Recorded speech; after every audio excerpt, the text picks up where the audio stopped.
Hey kids, do you like wrestling? Well, we like wrestling too. We are Shake Them Ropes here on the Voices of Wrestling Podcasting Network. Myself and Chris Novembrino kind of doing a lazy river of wrestling criticism, going through the news and whatever happened in stateside television wrestling. And also, you know what? Sometimes we just like to watch old stuff and talk about that too. Love for you to give us a listen. If you haven't already, we are Shake Them Ropes here on the Voices of Wrestling Podcasting Network. This podcast is a member of the Voices of Wrestling Podcasting Network. Visit voicesofwrestling.com to hear the rest of our great podcasts, as well as show reviews, columns, opinions, and updates across the world of wrestling.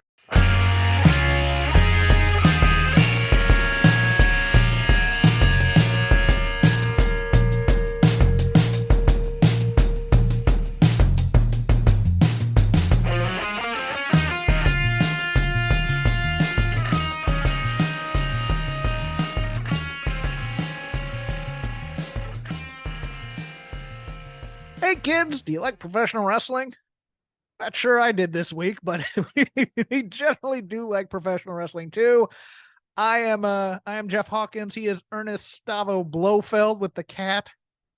It's Chris Novembrino petting his cat, being evil. My dear Hawkins. I'll start with this because I just got a hankering for another holiday snack. And it sucks. I always decide to start dieting around the holidays for some reason because I'm fat. Have you ever had Haystacks? The burger place? No.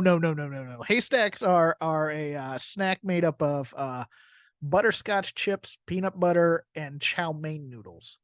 Oh, no, I have not. I always have them around this time of year. Like there's certain things that like peppermint bark is really good. You've ever had that from Costco? What is your go-to holiday? Are you a traditional Christmas cookie guy? I'm an eggnog guy. Eggnog's great. I like eggnog. Okay, now how do you like your eggnog? You like it with bourbon, without bourbon, with cinnamon?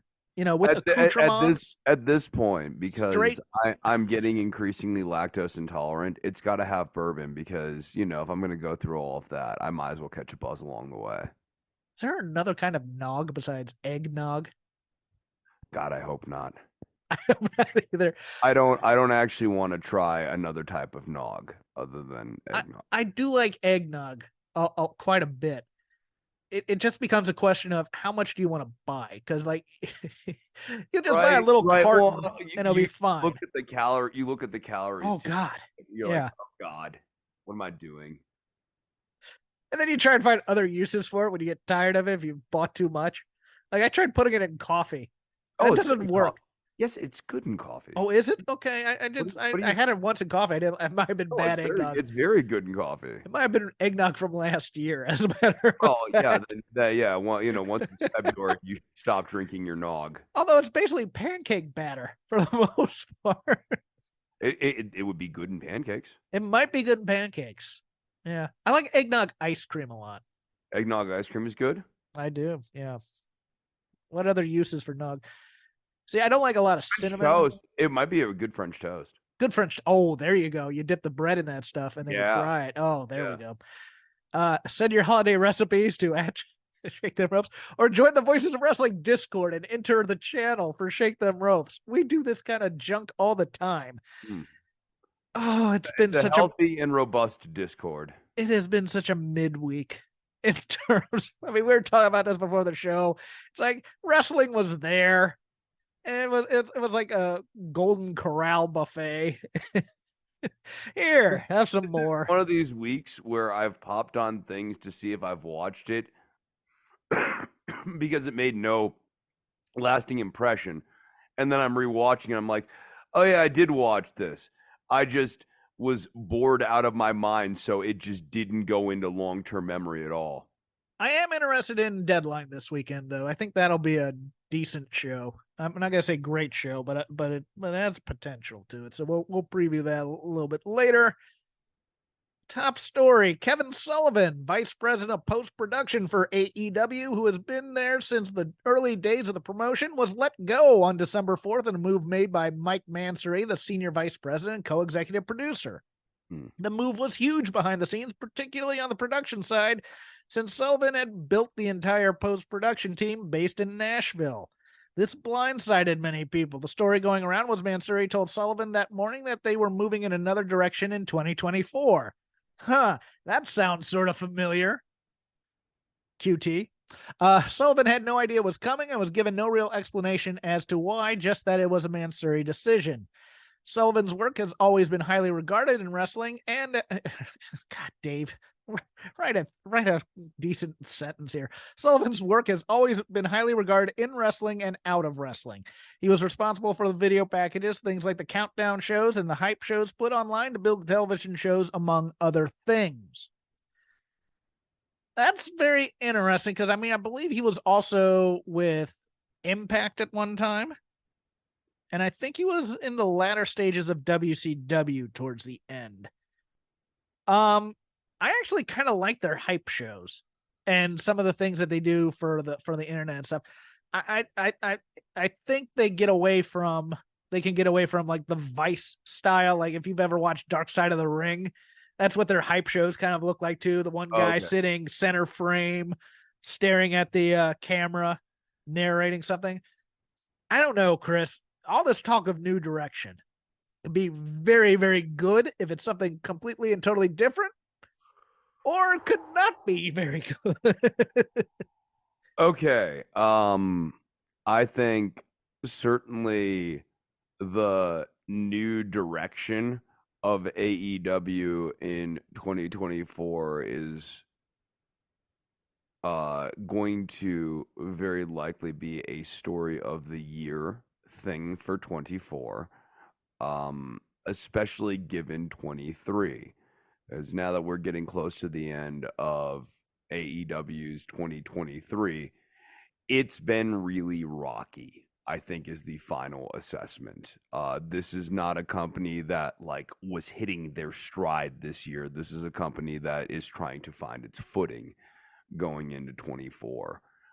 Losing Punk, the end of the CM Punk era, and not really having a next lily pad to hop to from that immediately, it necessitates a new direction. Now, will this be a decisive, calculated new direction, or will it be a flailing of the limbs? That is not just that, not just the Punk thing, but also doubling your output of live television per week, and then almost a month in, getting rid of the guy that you're building that show around. Right. I mean, there was a new vision, and that vision involved Phil Brooks, and they abandoned ship, rightly or wrongly. And I know that there are a lot of people who are listening to this going, well, no, it's good they got rid of Phil Brooks. And, you know, especially towards the end there, I think it's hard to argue that he needed to go.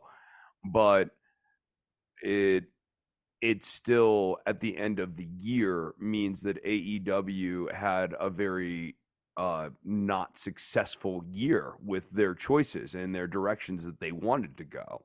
They wanted to have a Phil Brooks year. And for many various reasons, they were not able to have a Phil Brooks year. I think we've all kind of had a Phil Brooks year. You know, I'm old. I hurt. Tired of working with children? Yeah, I work with children. I actually like these children, but these are all true things. Okay, I was talking about me, but thank you. Oh, yeah. No. Oh, well. Oh, never mind. We're gonna move on. No. Yeah, let's move on, shall we? Sean Rossett, who I'll be seeing next week, reports that Bryan Danielson is at least partially responsible for dishing out fines based on social media conduct in recent weeks. In doing so, the goal is to help AEW look as professional as possible. There is no word on whether the fines are common or not. I mean, I think you could file this under the new direction thing. Like the increased leadership of Danielson, or the increased emphasis on of Danielson as the voice of leadership, seems to be part of Khan's new direction plan. Let me take a tempered position on this, because pro, tightening up things. I'm all for that. Khan, not Tony, although partially Tony, Twitter Tony, Mr. Online, Tony Khan. Remember when he said he was getting offline and he wasn't going to do it anymore? Yeah, Mr. in his feels on the internet, Tony Khan. Now allowing Bryan Danielson to put fines when, and I think I don't know if work or shoot, but Mike Santana had some things to say. I think Britt Baker may have got fined for that post she made last week about not having live promo time in Pittsburgh. I don't know, man. Whenever they say people are unhappy in AEW, I view it as more of a middle child / second place syndrome, where it's like they don't hate their work. They just want it to be better. But it's crap like that also, it's like, oh, we're not like WWE making you just do, random plugs for shows and always being in character. You can express yourself here. Then all of a sudden, we've hired a new vice president to come in and make sure that you aren't too online, kids. It's one of those things where it's like, I see the point, but at the same time, part of the marketing strategy was we're not those other guys. I mean, there's that, and then you have like sort of the time-tested trope of the boss who is holding the employees to a standard that is completely different than they themselves are holding themselves to. Like, look, if Khan had issued a gag order up to and including himself, and they all just shut up on the internet for a month and a half. I mean, especially when we were talking about the dying social networking website X. Like, I mean, they could easily take a pause on X posting for everything other than the official AEW account. I don't know that you'd have a huge engagement drop at this point. It seems so. I guess like increasingly, my point here, not just to slam on X, although like I mean, it is X and all that. But like as X becomes less and less relevant, right? Then the harm that somebody going onto this dying social media website and saying something stupid grows, and the benefit of whatever normal content they are posting diminishes. And that's a scale that's ever tilting in favor of harm. Mostly agree. It's just weird how AEW has used the Twitter / X platform to do so much of its marketing and so much of its storytelling at times as well. And right? Now they're kind of like saying, look, it's killing your parents and throwing yourself on the mercy of a court as an orphan type of a thing. Well, no, I think there's an interesting discussion to be had there too. Is trying to do wrestling angles on the social media networking site X in the year 2024 and beyond a dated strategy in the same way that in the year 2014 trying to do a wrestling angle on MySpace would feel like a throwback. Have we maybe moved beyond Twitter as seen on Tout? Right. I mean, I know you and I are not huge fans of TikTok, but I think if I was running a wrestling company or something like that, we would be doing a lot more angles on TikTok and Instagram and like at least where the people are, man, because they're not on X. It is very much a dated sort of throwbacky strategy. So I don't know. And I have my doubts that this is part of the 2024 AEW strategy. But if I were actually trying to revamp my strategy for a company going beyond, I'd be like, hey guys, guess what? Next year is 2024. And that actually means we are in the middle of the 20s. We need to think about, what does the rest of this decade look like? What the changing media landscape and stuff. Because it's not going to be X for the next 10 years. X ain't coming back, baby. Sorry, I'm chuckling because I'm like 1920s, the roaring 20s, 2020s, the boring 20s. But yeah, no, I mean, I do think that there's something to be said about just like moving beyond Twitter as the dominant marketing platform, period. Well, this is interesting because the next two stories are all about change and how the wrestling business is changing. So for the mothership, so or not the mothership, but the number one company in the world. So I'll be interested in your thoughts on this. Mothership, daddy. The mothership that go to the pay window. WWE is getting out of the home video business, according to notes from Wrestling DVD Network and House of Wrestling, HUS, our buddy Nick Houseman. WWE Home Video UK announced they will no longer be releasing shows on DVD, VHS, or Blu-ray. VHS at the end of the year, with the final release being. Wait, they still were? I guess. You could still get WWE VHSs? Boy, that even took me. I was like, dude. Universal Records announces no more 8-tracks. Having the COVID era on VHS is a total vibe. Oh yeah. At the end of the year, with the final release being Crown Jewel on December 18th in the UK and December 22nd in Germany. But in the US, the WWE home video department is set to close up at the end of this year. House of Wrestling got a WWE quote stating that, quote, the home video business has long been in decline and will no longer be a place where the company dedicates time and resources.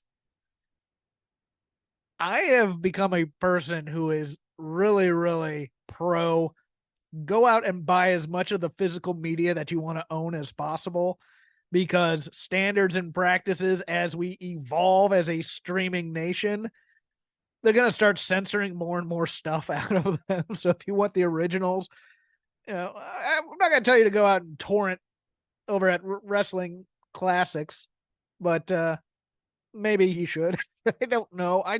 It's one of those things where it's like, I actually like physical media. Now, I haven't bought as much of it over the years as streaming has become more and more prevalent. I understand that, and that makes me part of the problem. It feels I feel the same way as when Toys R Us started closing up their brick and mortar stores. You're kind of like, wow, where are we going to go for toys from now on? Even though Amazon's the obvious answer type of thing. I find it sad in some ways. Yeah, as I guess time has sort of progressed a little bit, I now see delineation points between downloading versus streaming, and I have like a much more negative view of like streaming a piece of content versus downloading it and like owning it. You have the actual physical, you have the data, like it is on your hard drive. It cannot be altered. It is actually physical to a certain extent. I think there's really something to be said for that versus streaming access. Just because, I mean, if anything, we've seen streaming access can be taken away. And content, or it's there and you can't find it. Like, you remember WWE Network deciding, at random times, you won't be able to find anything for Hulk Hogan. You won't be able to find anything for Chris Benoit. Those because the history is too negative on those people. Well, I mean, there's like that, and you know what else too? It's like trusting these platforms to curate content in coherent ways is really, that's a crapshoot. If man, half of 70s and 80s wrestling is like this, either homophobic or racist, and you're just like, well, there's that too, right? Yeah, I mean, so the WWE Network, especially at the launch, was such a disjointed mess. God, yes. Yeah, it was so, I mean, you couldn't watch anything in sequential order. It was just a bunch of random like friggin' wrestling episodes up. And then they got it to be good, and they started making special collections and things like that. It's like, oh, this is great. And then they gave it to Peacock, who then re-screwed it all up. Yeah. Remember when we wanted that job? Dude, like still kind of want that job, to be honest with you, since nobody is doing this crap. I mean, what is the point of, I guess it's like, what is the point of owning all this content if you guys aren't going to archive it like in a somewhat coherent and digestible and enjoyable way? Like it's IP. We own it, and we're just going to dump it somewhere. Yeah, I know. It's But it's like, I don't know. We could make, fun 89, 90, 91 like recap-y sort of things and like, get people into these things. Yeah. Yeah, I know. It's sad. Speaking of which, house shows may be going the way of the dodo. TKO president Mark Shapiro brought up WWE house shows and said, while there's a reason to have them because it's good for the brand, we're building audience, we're putting them on in C&D counties.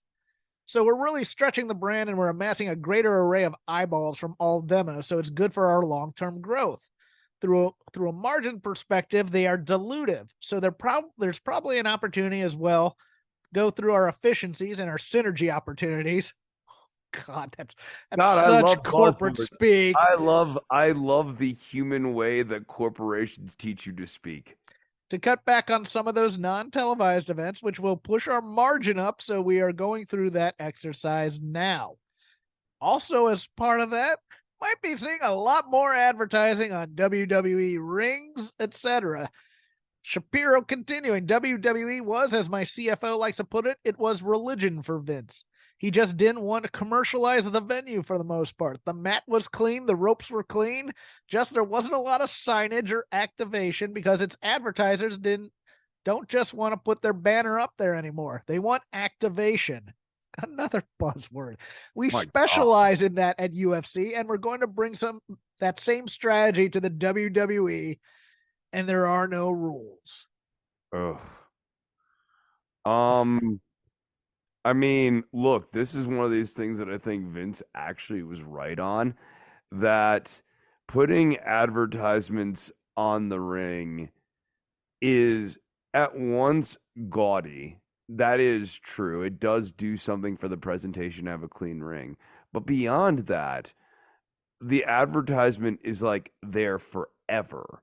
So 30 years later, you're watching a wrestling pay-per-view for Little Caesars Pizza advertisement from like 30 years ago. It just makes... Oh, take me there. That was buy one, get one.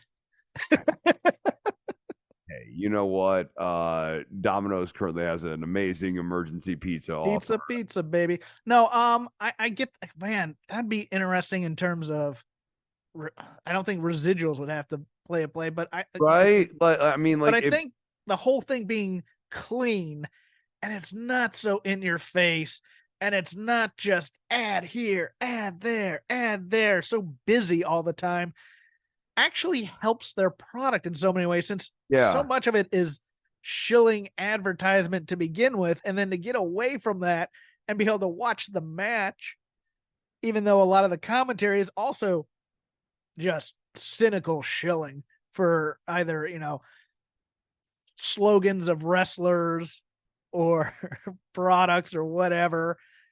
I just turning the ring into like a NASCAR track. Vince is right about this. They're gonna make a mistake. They're thinking, oh, it's gonna be like UFC or boxing, but it's not UFC or boxing. Will sponsors be able to sponsor individual wrestlers? Like we had that with Jimmy Johns and Brock, but like, can we get like Blue Chew and the Miz versus, here's Santos Escobar representing Ozempic or something like that. Pfizer comes in, starts buying a bunch of wrestlers. Chad Gable and Otis out there for Twix.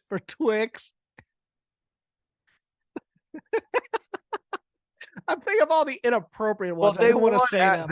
They want activation is what they want. And I like, that's the other thing I struggle with. It's like they say they want activation. I'm just like, dude, I don't want to watch TV shows that are just advertisements. Yes. It's something to watch TV shows with advertisements in the commercial breaks. But I have no interest in watching a television show with Trojan Horse advertisements all throughout it. Because there is content without that crap that doesn't insult my intelligence. It just makes you mad because it's like you have no interest in building a good television product here. You're just interested in how much advertising you can throw in there And how many, how Well, and this is clear. It's clear this is where advertisers want their foothold to go now in this decade and beyond because of the streaming thing and the fact that you can like fast forward through stuff. yeah. So now, yeah, the commercial break is this sort of dying thing. So now they just want to be on the television show, and I don't want that. I have no interest in watching that. I understand that like art needs to be supported by commerce and all of that, but like this division for me on a philosophical level has no merit whatsoever. It's basically an art fomercial. And Yeah. I have no interest in watching an art fomercial. I'm like not gonna be doped into that. Like there's good ways to advertise on sports. Like I don't mind like a clock and scoreboard sponsored by an advertiser up there on the screen while the play is going, et cetera, et And cetera. WWE's always done that. Soccer. Yeah, Yeah. like WWE's been willing to do that. But this feels like, and he throws him into the turnbuckle sponsored by Tampax for all your period needs, all that kind of stuff. And you're just like, oh my God, it's going to be forced ad read, throws him into the ropes. These ropes sponsored by Killers of the Flower Moon. Man, there's a lot of blood. It'd be great to wipe that up. Some Bounty paper towels sponsoring our left turnbuckle this week. Yeah, all 4 turnbuckles have different sponsors, and you have to do the ad read every time one goes into one. They do a 4-stanchion spot so that you can get each advertisement. Oh, 4 corners. The 4 corners match where you just have to hit every corner, and then would go back to 1 if you didn't hit all 4. Otis has Miz's head, and he's bashing him against the Bounty paper towel one. Now they're going over the Purina turnbuckle. 1, 2, 3. Purina's a great place to be as they're. And now the bottom turnbuckle, Slim Jim. Snap into a Slim Jim, available at groceries worldwide. And of course, our last turnbuckle sponsored by Clorox. Oh, Otis is bashing his head against that too. Clorox really cleans up the messes. Miz is kind of a mess right now. Andrade expected to be returning to CMLL for the first time since 2015 to do a show. His contract is set to expire with AEW in the summer, and there are rumors that if time is not added on, he is looking to go back to WWE. And if that were to happen, he wouldn't be able to work CMLL again. So he's trying to get in while the getting's good.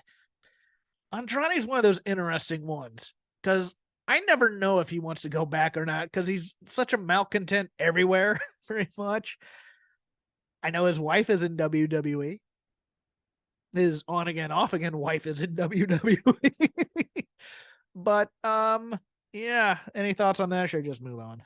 Move on. Okay. Sports Illustrated report that Kazuchika Okada was going to entertain outside offers, which he has never done previously, when his contract is up on January 31st. We noted that the WWE is looking at making a deal with Okada, although that's been the case for years, but the idea that was previously Okada was never interested in leaving, and now he might be. The idea is that he can earn more in the U.S., but it is also to be noted that Okada's wife is a well-known actress based in Japan, so that plays an aspect on whether or not he would leave. Do you think WWE has a chance? Because I do on this one. I think AEW is overspent for a lot of guys and not done a whole lot with New Japan guys. And I think he's 30, he's in his 30s. And I think there's always that I want to play Carnegie just once type of thing for a lot of guys. They want to see what the pinnacle is and see if the grass is really greener. If I were a betting man, look, I don't know anything into his mindset. And I know that, I know he likes being in New Japan. I know he likes occasionally working in the States. I would not be the least bit surprised if Okada signed with WWE.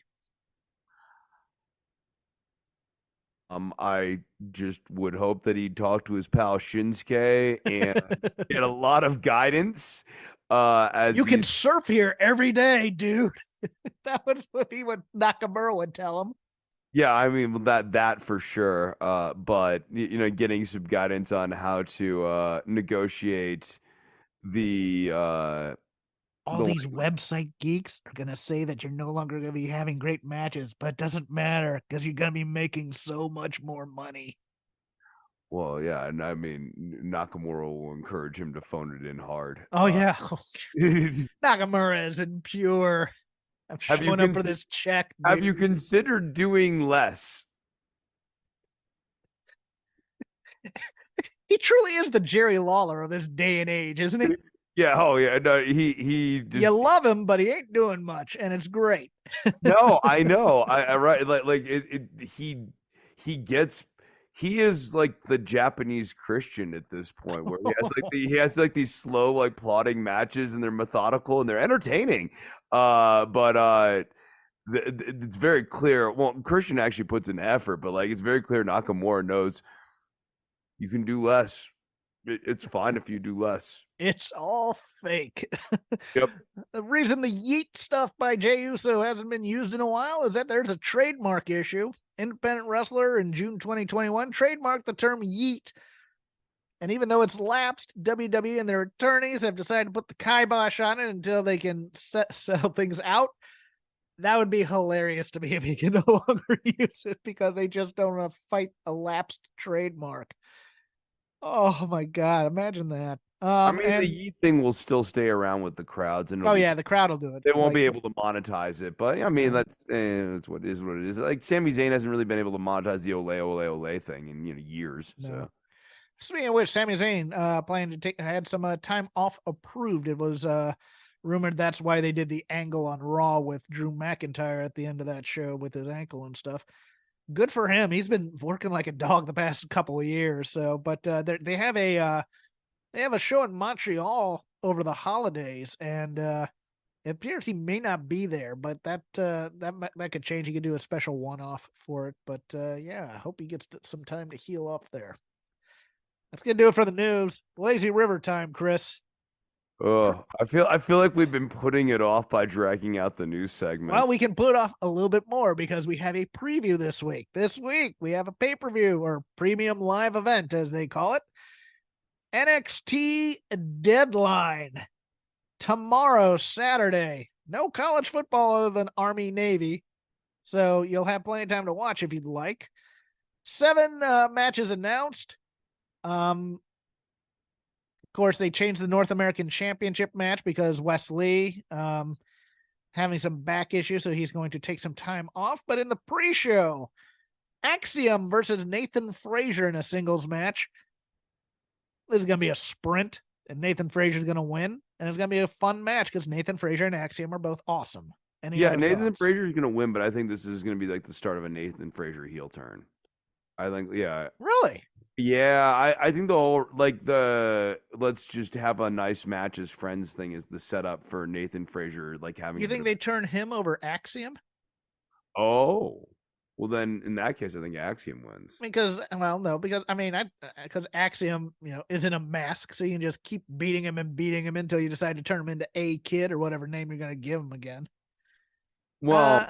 No, yeah, but I could see. I could see Frazier losing to a heel Axiom here and being on a losing streak after the Ilya Dragunov thing, going through a character reset that way. I could see Frazier using the Ilya Dragunov beatdown as an inflection point to go crazy on Axiom. But I think this does result in Frazier winning. I think this result. No matter what, I feel like this results in Frazier turning heel. I almost feel more confident in that than the outcome. So I'm gonna say Frazier. Actually, I guess I'm gonna say Frazier wins. I'm gonna say Frazier wins as well. Carmelo Hayes taking on Lexis King, aka Brian Pillman Jr. This is. It's weird how we've gotten to this match. Yes. It has such strange heat. I guess it's like a TV match because it's more of a skit than a match because there's no intensity or real premise for Lexis King and Carmelo Hayes fighting other than Trick Williams' fifis are hurt. And I'm gonna say Lexis King finds a way to beat Carmelo Hayes because they're moving Melo up the roster. It seems stupid to have Melo beat Lexis King. I think it'll have to do with something to do with Hayes and Williams in this Iron Survivor. That's all I can think of, and that Lexis King somehow steals a win from Hayes, but maybe Trick Williams has come out to help him and it ends up distracting Carmelo Hayes or something to that effect. Because I think that split's happening on this show somehow. Yeah, I think so too. In a match that interests me only insofar as if they overthink it, it's going to not be very good, but it could be very, very good if they don't overthink it. Roxanne Perez taking on Kiana James. Now, I've said this before. Kiana James is a gamer, but when you watch her wrestle, there are times where you can see the wheels turning, where she's thinking about what she needs to do, et cetera, et cetera. And I think a steel cage match is one of those things where it's like, if this were just a straight match walk-in brawl, she'd be better off. She is possibly my most improved wrestler of the year.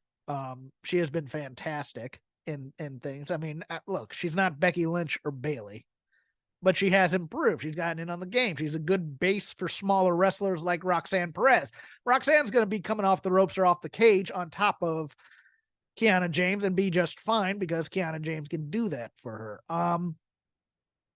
They've gotten into that phase with Roxanne now where she's far too straight ahead of a baby face. We need to give her some edge. And she's been acting like a jerk. I don't know if they're going to turn her heel. I hope not. But if you recall, they did a QR code thing on the show. And during that show, that QR code was the voice of Cora Jade saying, "See you at NXT Deadline." I think she may get involved in this match somehow. Would I be crazy to think Kiana James might win this? I think Kiana James does win this. I think like Roxanne's on a storyline and Kiana James needs like a build. Yes. Yeah, so I actually do think Kiana James wins this. Okay, so we're agreeing on that one. Dirty Dominic Mysterio with Rhea Ripley versus Rhea Ripley. Rhea. versus Dragon Lee with Rey Mysterio. I think it's really cool that Wesley got his cousin from south of the border to come in and fill in. Dragon Lee is currently on the main roster. Dom Mysterio is currently on the main roster. Why is this happening? Exactly. It'll be fun. Dom's gonna retain, but like it's stupid to not even have someone from NXT have a match with Dom. Like, how little faith do you have in this guy that you can't like? They're even putting an NXT guy in the US title tournament on SmackDown. I don't know who it is. I mean, you could have Dom have a jobber match on a pay-per-view, and like if you presented that the right way, it would make total sense. Where he like acts like this is a pay-per-view title defense, and it's just like an enhancement talent match against like Marcus Bigsby or whatever like generic guy you have. Like, here he is, Marcus Bigsby. You've used that name before, and I have not. No, that's a new one. I actually think there's a chance Dragon Lee may take this title because before we went to air, I was watching some of SmackDown. And they're doing a US title tournament, and they just had Dragon Lee lose to Santos Escobar. I can't believe that they're just going to keep burying Dragon Lee like this. He's going to have to get a win somewhere. And with Ray in the building, I think this is a title change. I don't. I think that the Judgment Day is all premised around them having the mid-card belts and stuff, and like belt off of Dom just like makes them have to start writing a whole storyline for Dom not having a belt that they don't want to hassle with right now. Women's Iron Survivor Challenge. And the things that are fascinating to me, I said this last week for the Iron Survivor matches, is a lot of new faces. And that could be a recipe for disaster, but we will see. Tiffany Stratton versus Lash Legend versus Blair Davenport versus Kaylani Jordan versus Fallon Henley. Lash Legend got her championship. She got to body slam Otis on NXT television. That's kind of a big deal. I have thoughts as who might win. Who do you have on this?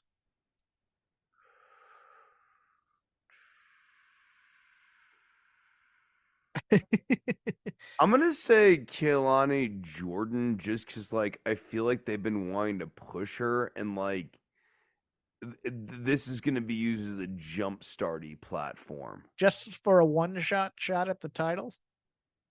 Yeah, I mean, Okay. because like Stratton's the strongest of all of them, but But you can name her number one contender at any time. anytime, right? And then so then I'm like pulling her out. I'm going Fallon Henley. No, who's the other one? Lash Legend and Blair Davenport. Maybe Blair. See, Maybe they have Blair win it so that they can have her go up in a match against Lyra Valkyria. I could see that. I swear they've had that match 30 times I already. swear I know. We definitely saw it in NXT UK and it stinks. Yeah, because Blair's I not. hope it's not Blair Davenport. There's an inkling of me that thinks they give this to Lash Legend for the one-shot title thing just to see what they have with her. I mean, look, you can't go wrong with Tiffany Stratton. Tiffany Stratton would be great as the number one contender. She'll bury whoever. She'll say toodles. She'll say Tiffy time. Lash Legend is an intriguing pick to me. As is actually, you know what? As is Fallon Henley. Because Fallon Henley, she could work a match. I mean, she won't win the title. I mean, it just depends on if you're building this for somebody to take the title off of Lyra, which you're not going to, but boy, all that spooky crap in the promo with her, with who is that's hanging behind the scenes? It's Fallon's old tag team partner. What's her name? Oh, oh God, what is her name?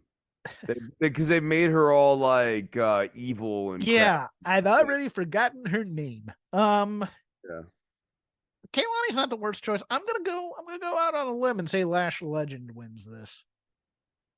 And I'm not certain it's gonna be a very good match, but we'll see. No, I have my doubts about the match quality. The men's side for the number one contender for the NXT championship, Dijak versus Trick Williams, hoss fight, versus Josh Briggs, hoss fight, versus Braun Breaker, hoss fight, versus Tyler Bate, not hoss fight. Although, small hoss. Small. Mini hoss. Hoss Jr. You can do little hoss. This is the opposite of the women's match in that I think you like at first blush look at these names and go, this doesn't look like a doozy of a match, but I think these guys are going to come in and beat the crap out of each other. Oh, yeah. I hope so. That's all I want in a match. I think this is going to be a bar burner. Yeah, this I think is going to make going through the women's match worthwhile. I mean, maybe the women's match over delivers. I mean, one of two things happens: either the women set the bar really high and the men then try to clear that bar, or the women match underperforms and the men feel kind of compelled to go out there and really bring it home. In either case, I think it's going to be a meat fest. It's going to be fun. Who do you have winning? I think Trick wins. I think, I mean, yes, Trick and Mello are going to split, but I think the Trick Mello split might be the television angle coming out of this pay-per-view. I think Mello wins, Trick wins. And they end the night seemingly standing tall together. But giving each other side eye. Yeah, and it's beginning. Yeah. Exactly. They both win, right? Like they should be together. You know what I mean? Like it should be Trick Mello game back on top, but it's not. Yeah, it's an uneasy relationship has healed for right now as we go dark. Yeah. Boy, Trick Williams is the strong pick here. But there's that part of me that thinks Braun Breaker gets this just to get back on top. But I can't get too early to go back. It's too early to go back to the Dragunov match. You got to remember whoever wins this is going to Dragunov. I can't get that far into it. I'm going to say Trick, and I'm going to say Josh Briggs is going to do something amaze balls, and hopefully he doesn't get hurt. It's going to be one of those types of moves where somebody's going to be in his ear about him having him prove himself, so to speak. And so he's going to do like you remember during the that one tag team elimination chamber when Tucker was just going off and doing like amazing things in the elimination chamber. Really good. Yeah. I mean, I don't think it's gonna be him, but Dijak versus Dragunov is always a match that has high quality, attached to it. Bate versus Dragunov would be a barn burner. Yeah. I mean, but Bate's being rumored to being moved up, as preposterous as that sounds. Yeah. I mean I think this is gonna be match of the night. Obviously, to me, it'll be great. They'll bring Bate in, and he can be friends with his buddy Butch. Butch. Yeah. It can be like Butch. They should call him Bate. They shouldn't even call him Tyler Bate. It's Bate and Butch. No, his name should be Squire. Squire. Butch and Squire. No. Like, no, and he needs one of those. I had a name. I couldn't think of it. Like one of these British names that's effeminate or something like that, but it's a man's name. Ashley. They call him Ashley, and he goes up there and he's just an ass beater or something like that. Yeah. And then for your final match, the NXT Championship, Ilya Dragunov versus Baron Corbin. Baron Corbin is fantastic at the build. And I think he's going to be awesome selling for Ilya. But remember, he's going to have to get the heat at some point. And that's going to be unbearable to watch and in some ways. I got Ilya retaining here. No way.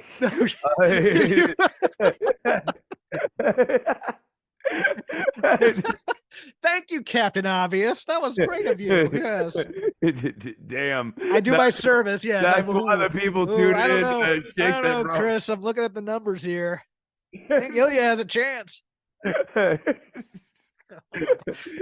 Threw me off so bad on that one. It's like I was trying to be I was actually just trying to play it straight. I think Ilya has this one. Oh, really?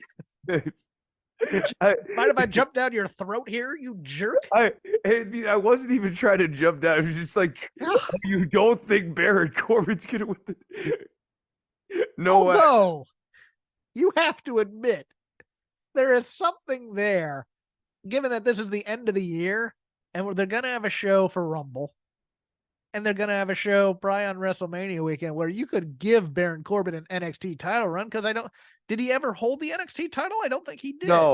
No, he didn't. Well, Becky Lynch and that was his whole point. If you had watched his wonderful, inspired promo. I watched this and it was good. Okay, then how come in 1 year and out your mother? Because every other wrestling thing this week has gone in 1 ear and out the other. Chris, I told you that before. Yeah. So no, I have this match not being particularly good. I mean, yes, obviously Dragunov retains, but I think this is gonna stink. Like, Corbin's gonna get his heat spot. He'll do a couple of moves. You're like, ooh, but this is gonna be super by the numbers. The outcome's never gonna be in doubt. The melodrama is gonna be so high. His heat spot's never gonna have you legitimately think he's got Dragunov beat. I think honestly, the much better move here is Dragunov comes out and he annihilates Baron Corbin in his title defense. And then he points to Trick Williams and says, "You're next." Yes, exactly. Yes, because they're about the same size. The move here would be to have this be one of the most dominant title defenses. Oh, even better. He beats the living crap to the point where Vic and Booker are getting vaguely disturbed by how much of a beatdown that Ilya's giving. By ref stoppage. Yes. Like Corbin loses by ref stoppage. And everybody's just like, what the hell did we just see out of Ilya Dragunov? I would have that be the in-between match between the women and the men's match. Have it be about 7 minutes. And have Corbin, it looks like Corbin's going to get a heat spot early, and then Dragunov turns it around and just annihilates him for 5 minutes until the match has to be stopped. And then we go to our main event. And it's like, who wants to go up against that? Yeah. Oh, that'd be so great. Oh, that would be so awesome. Where it's who wants to go up against that maniac? And everybody's just kind of like going, well, it's a title shot. right. Yeah, that'd be great. Even Breaker has a little bit of he's cocky, but he's also now like questioning himself, like, This is not going to be so easy the second time around. Yeah, like Braun's back there warming up, and Ilya comes back with blood all over his fists, licking them or something. And Braun's like, that would actually be such a great post match where he walks back past all 5 guys. all 5 guys. Yeah, and says, holding who the wants belt. some of this? Holding the belt, he just stares at all of them, having just completely annihilated Baron Corbin, sending him packing forever. Even Dijak has his glasses on. And he's like, yeah. That just he should be the button. He should just say like drop an F-bomb and it gets bleeped out. Okay, so we have anything else in wrestling we can talk about? I'll let you start because I'll tell you one thing. My topic's gonna be boring as hell. What did you see this week, Chris?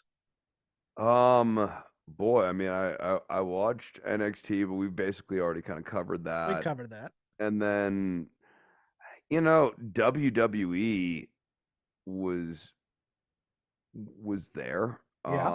It was very much a show that was there.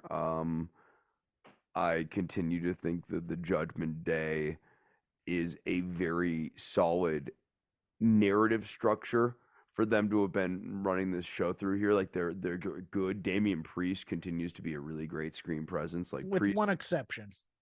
In what way? I can't stand R-Truth being. I know. I hate. They need to beat the crap out of that dude. Right? No, it's stupid. Like I don't like the R-Truth stuff. And it's don't weird. Cool down the heat of the Judgment Day by putting in this what up without them absolutely annihilating that guy. I think the first week, I liked it. The first week where Yes. Damian Priest was just like, no, he's not worth our time. We are we're such dominant heels that we don't need to beat the crap out of just every single babyface. I liked that the first week. Having this being a running gag, I am with you, is stupid and undermining. So it was fine. It was fine week 1. It's not so good now. Yeah, it can't continue. Yeah, no, it has. You gotta take the wackety schmackety literally stuff. has to end next week. Especially after Dominic and JD McDonough lost the match or whatever. They kind of need to get their heat back by just beating the crap out of R-Truth. Our boy BOC is screaming, it's Jimmy Valiant and the Horsemen. The Horsemen would never allow that crap to happen on their time. They'd stomp a mud hole in the locker room. Yeah, I agree. Anything on? Well, I'll tell you what I told you what I watched before. I watched a 1992 WCW Power Hour, and man, they had a sneaky. I mean, look, everybody knows that War Games in February was fantastic, but this is the build to Halloween Havoc I was watching.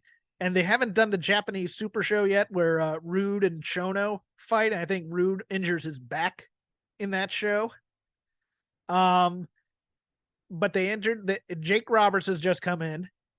They've explained he came in. He cuts a promo. They show his promo from Live in the Ring. They also show the Clash of the Champions part of that match. They had a ridiculously booked. I don't know if you remember this. They had Sting taking on Jake Roberts, Vader, and Rick Rude in one match, because that's just what Roberts wanted in order to get to spin the wheel, make the deal. And they set up the feud that we never got between Vader and Rude in that match, because Sting gives him like a suplex and Vader's on the top rope and he just decides to splash both of them for good measure. And I never realized that's how they set up the entire Rude Vader feud there. I was like, okay, that's kind of cool. Other interesting things of note, I had a Jimmy Garvin versus Scotty Flamingo. And it was just about as good as you'd expect it to be, even though I like both guys. Rick Rude versus Van Hammer. 2 squash matches with Vader and the Barbarian, because the Barbarian was about to get a world title shot against Ron Simmons, so Cactus Jack cut a promo for him. And also we got don't forget to watch WCW main event where we'll see Bobby Eaton and Arn Anderson managed by Michael Hayes. I had forgotten about that, Michael Hayes managing that team, because I remember the whole basis of that was a promo about the 3 greatest tag teams of the 80s. Each had one player, and then Michael Hayes never wrestled in that entire group. It was just Anderson and Eaton, who didn't need them. Yeah, no, it was a fun little thing. A lot of recaps, a lot of video, and a couple of squash matches. It's all I need for my wrestling. Should we do Dynamite now? Yeah, I mean, I guess we ought to, but boy, this was just a ho-hum. This show's just I your sort of show, especially when it comes to the in-ring action. I mean, the highlight of the show, I guess, in terms of pacing, was the main event, which is always good, but I didn't think the main event was very good. So, and you know, lots of skit. You know, you didn't think Copeland was going to win the title here.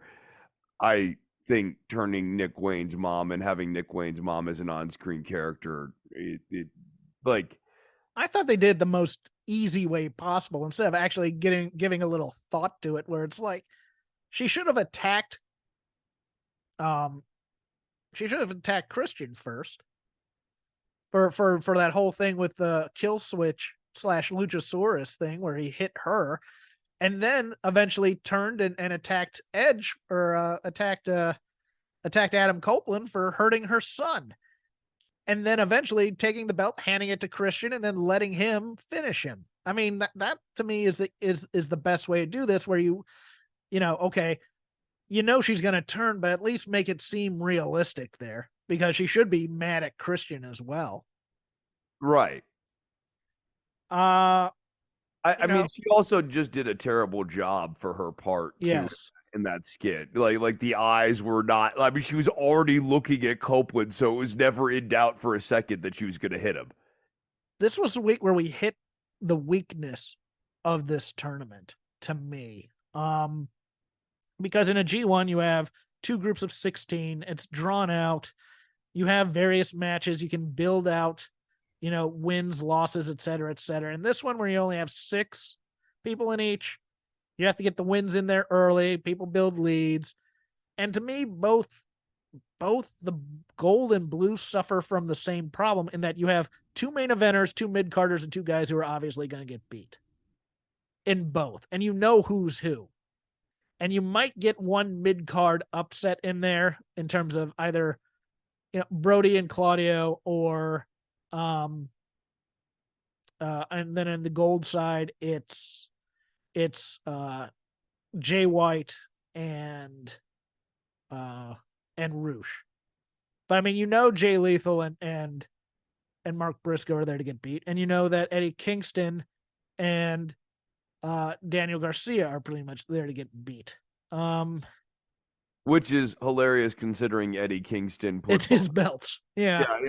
I mean, well, I had my doubts about this tournament's ability to be booked in a cogent way for this length of time. Long form booking has not been a strong point of AEW during the year 2023, and this tournament has been no exception to that. Well, there's no sense of urgency in these matches.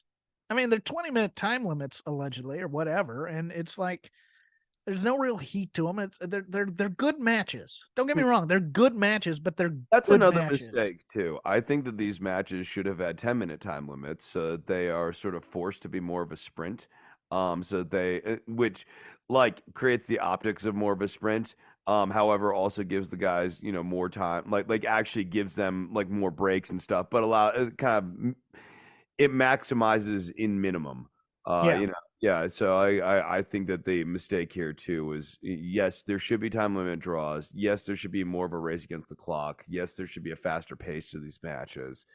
The one thing that they sort of started doing this week that I think they should have been doing more of is everyone should be racking up injuries too as this tournament elapses. So the 2 guys in the final, like basically the final of the tournament, should be 2 injuries against each other, and who's going to. No, I'm for real. Like a hand injury versus a leg injury or something like that. I was just imagining 2 guys in body cast trying to fight each other. Yeah, no, 2 guys and one guy like one guy in a motorized scooter and another guy in full leg cast. Yes.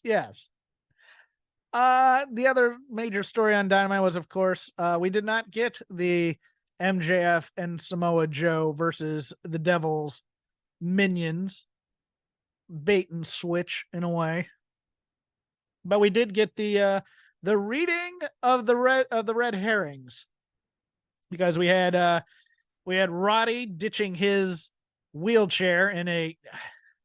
This thing made me angry because it was so poorly executed to me. Because it's obvious. Number one, they fell away from the bit. The entire bit should just be that Roddy screams the word Adam. That's the only word, unless he's going to do random words here and there that he just screams out for no but reason. That's not the bit. The bit is that like he's Adam Cole's annoying friend. Yeah, That, so he should scream Adam and then goes quiet, and that's the bit. Right? Yeah. Instead he's screaming Samoa Joe, as it's like and then eventually it's like I'm ditching the wheelchair to let you all know that I'm no longer responsible for my actions or whatever. And it was just like that was supposed to be an ooh and ah moment and just didn't hit with the bad comedy. Although Matt Taven's giraffe sweater, MVP of that segment. It's been months of bad comedy. Yes. In some cases, replaying the bad comedy skit twice on the television. Having that ironically being the funniest comedy that ever came out of this comedy over several months here. I have no intrigue for Roderick Strong's next match. Nothing they have done in the intervening several weeks here, 3 months, right? Like 12 weeks has made me remotely interested in seeing any of these three guys wrestle. And then we got the Hangman and MJF promo, which for my taste was a little bit too passive aggressive. Yeah. It's one of those, two guys who don't want to fight each other. Just kind of, and then you blew your title shot, and then you blew your title shot, then you did this. It's like they're not really getting mad at each other. Although I did like Adam Page leaves, and then MJF says something different. I go, oh, what was that? And I was like, okay, that's perfect. That works in there. But he was obviously there to set up the red herring with the broken bottle. I just, although the more I watch this, I'm number one, I'm wondering if they've changed the devil yet again. Because part of me thinks that everybody is looking at MJF and telling him that they know the truth here. That it's MJF. And then it's going to turn out to be MJF. I mean, it has to be Adam Cole, right? That's the only guy it could be that would actually make this thing work. Because Tony Khan couldn't make it work. I don't think Jungle Boy makes it work. I don't think Britt Baker makes it work. It has to be Adam Cole, right? Or MJF, or both. Who knows? I don't get it, because then it's like, how does Wardlow fit in? I guess it has to be Adam Cole. Adam Cole would be the only one who makes sense. However, I mean, look, if it was the Bucks and Page, and then you had the other two henchmen are like Cutler and Wardlow, that's something. That's something. Yeah, but, it was just, I like and it's one of those things where it's like, okay, you're being hunted by an unknown force with a bunch of goons. This was MJF doing a heel promo instead of a babyface promo too, to Adam Page, which I thought it doesn't click with this new character development we've gotten out of MJF type of a thing. Yeah, really. I thought, that was maybe my bigger issue with the characterization, is that MJF is supposed to be a paranoid babyface right now. Yes. He is overreacting and he's paranoid. In this here, he felt confident, which he shouldn't be. And yeah, he felt needlessly contentious, which also he shouldn't be. Yeah, especially towards Hangman, who hasn't been involved in this at all at any point. And it was just like so weird that he's coming out, but and then of course you get the broken bottle, and it's like, well, of course it can't be MJF anymore and Hangman. But yeah, and the Tony Storm thing. Okay, Rio's back. Oh, great, dude. Boy, was Rio's return. Her theme song stinks. It does this thing. Her costuming stinks is what really stinks. There's a lot of things about Rio I don't care for, but there's this thing in her theme song where it crescendos to this high note that's like, a strange high note for it to crescendo to, and it really just sort of hits home. Yeah. It's totally 8-bit video game music. It's also a whole tone scale if you want to get into it. Okay. Yeah. Like, I didn't know we were gonna do music theory today. I didn't. well, I study. wasn't even trying to go there. I wasn't even Right. trying to go there on that. But she's as awkward as a whole tone scale is how I feel. Yeah, and her whole, like, I just want women wrestlers to be presented as athletes as opposed to, it gets into my Joshi issues where they're children sometimes, and you're like, and Rio is always presented to me a little bit childlike, and I just go, she's a good wrestler. Don't get me wrong. Yeah, And but this match is going to be Tony Storm, sports entertainer, with Luther versus Rio. It's not going to be the Stardom match. Everybody's thinking this is going to be the Stardom match, and it's not. It's going to be movie star Tony doing, windmill punches like she was doing on this show. And you're just like, what the hell was that? She's doing old timey silent movie offense during commercial breaks. And you're like, okay. It's bizarre. Then like the usage of like the black and white stuff for Tony Storm is really gratuitous and obnoxious and annoying and distracting.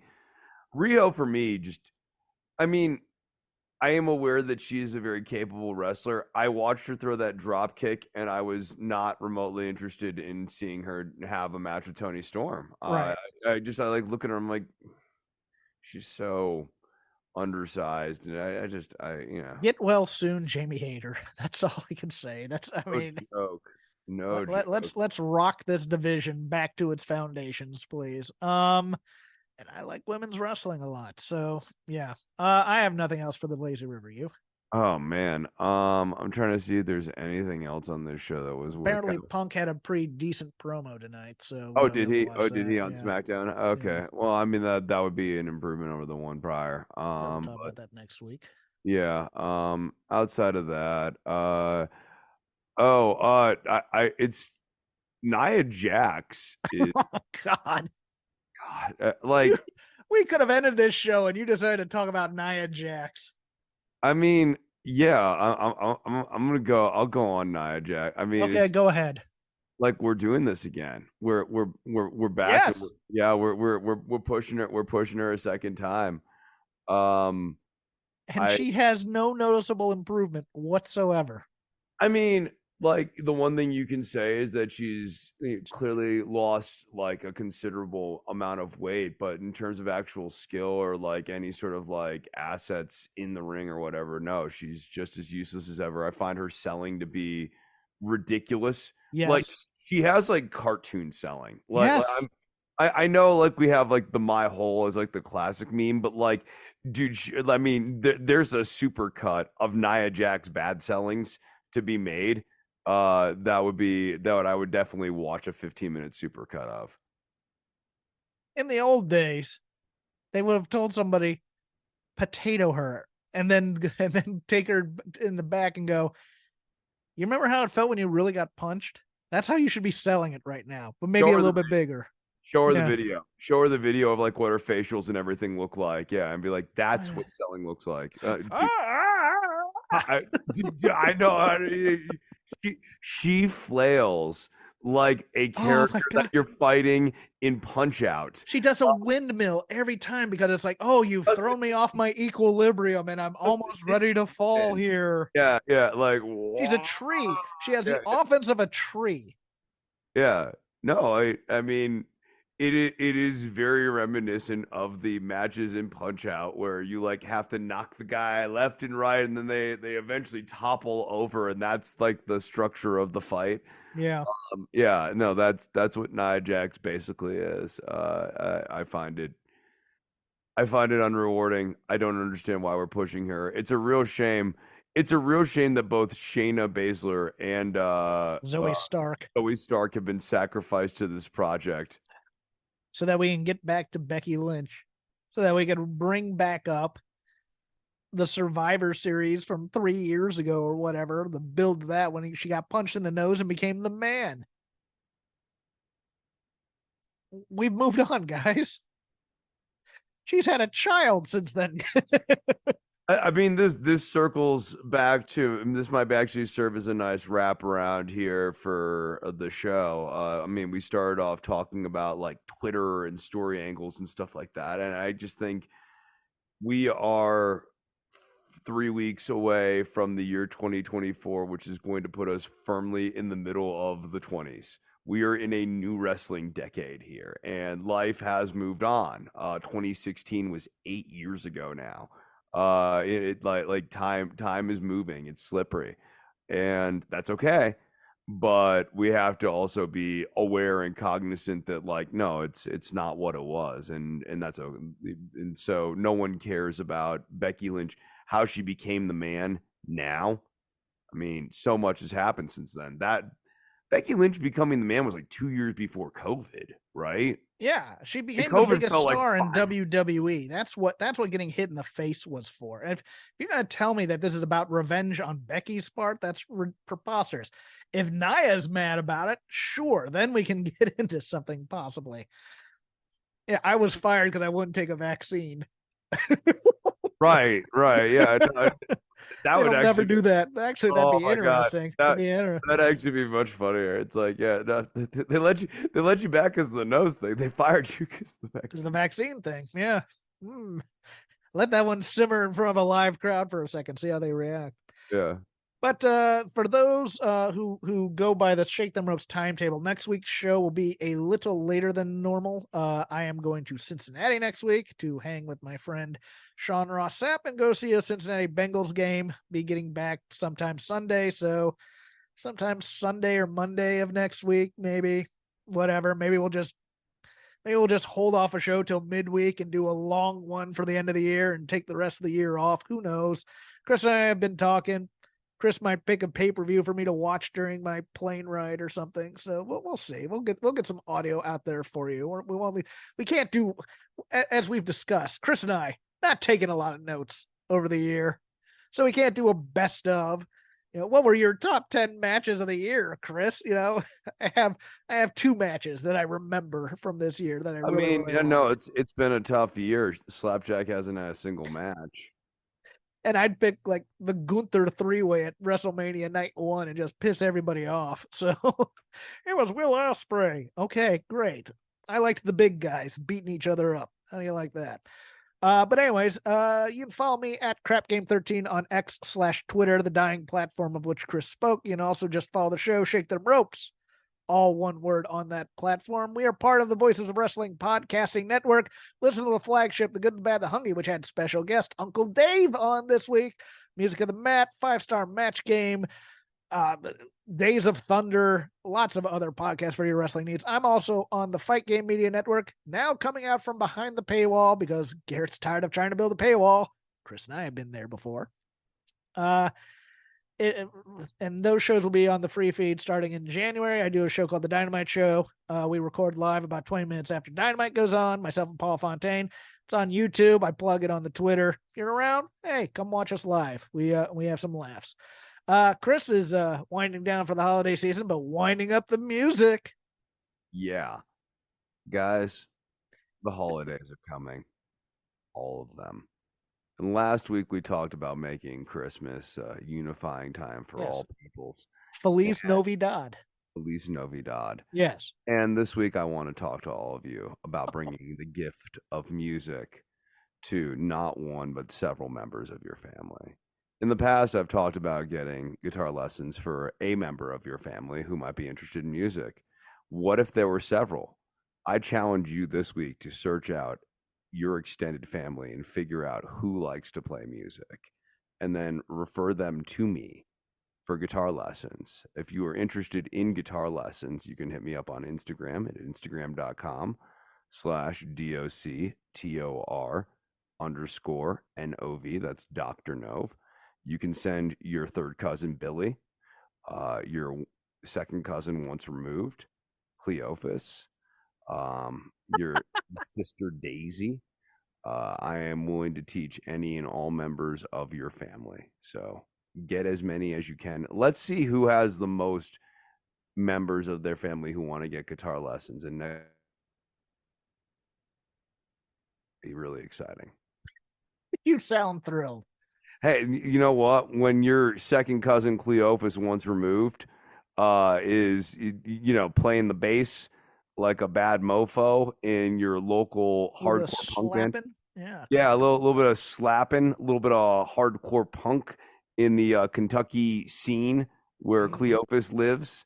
Then you'll be thanking me, your buddy Chris. Also, DM Chris if you'd like to go out for eggnog. That's true.